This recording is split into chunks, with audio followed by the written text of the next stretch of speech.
राजेश एक साधारण किसान था जो अपनी पत्नी और 2 बच्चों के साथ छोटे से गांव में रहता था। जीवन कठिन था, लेकिन परिवार में प्रेम और साथ था जो हर मुश्किल को आसान बना देता था। एक दिन अचानक राजेश की तबीयत बिगड़ने लगी। उसे सांस लेने में दिक्कत हो रही थी। गांव के डॉक्टर ने कहा कि उसे तुरंत शहर के बड़े अस्पताल ले जाना पड़ेगा, क्योंकि उसे ऑक्सीजन की जरूरत थी। राजेश के भाई सुरेश ने तुरंत एम्बुलेंस का इंतजाम किया और शहर के अस्पताल के लिए निकल पड़े। रास्ते भर सुरेश की आंखों में डर और उम्मीद का मिश्रण था। वह सोच रहा था कि समय पर इलाज मिल जाएगा और उसका भाई ठीक हो जाएगा। जब वे अस्पताल पहुंचे तो डॉक्टरों ने कहा कि राजेश की हालत गंभीर है और उसे तुरंत ऑक्सीजन दी जानी चाहिए।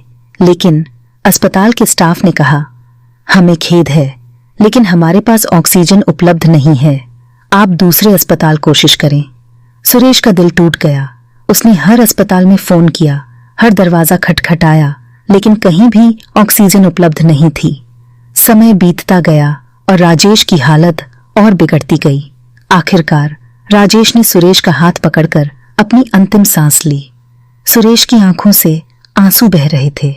वह सोच रहा था, अगर समय पर ऑक्सीजन मिल जाती तो शायद मेरा भाई बच जाता। उस दिन सुरेश ने ठान लिया कि वह कुछ ऐसा करेगा जिससे किसी और को इस तरह अपनी जान न गंवानी पड़े। उसने गांव में एक छोटा सा ऑक्सीजन बैंक शुरू किया, जहां जरूरतमंद लोगों को मुफ्त में ऑक्सीजन सिलेंडर मिल सके। राजेश की मौत ने सुरेश को एक नई राह दिखाई। वह मानता था कि राजेश की सांसें अधूरी रह गईं, लेकिन अब वह दूसरों की सांसों को पूरा करने के लिए हर संभव कोशिश करेगा।